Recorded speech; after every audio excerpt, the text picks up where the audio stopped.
B'investiment ta' €1,000,000 l-Malta Public Transport żiedet mal-flotta tagħha żewġ karozzi tal-linja ġodda elettriċi li jaħdmu bla ebda emissjonijiet.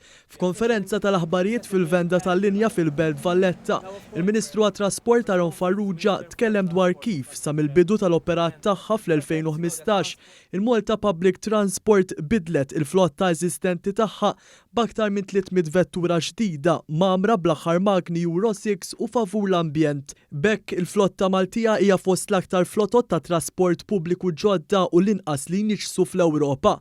F'kumment lil One News il-Ministru għat-Trasport irrimarka li dan l-investiment għadu biss il-bidu.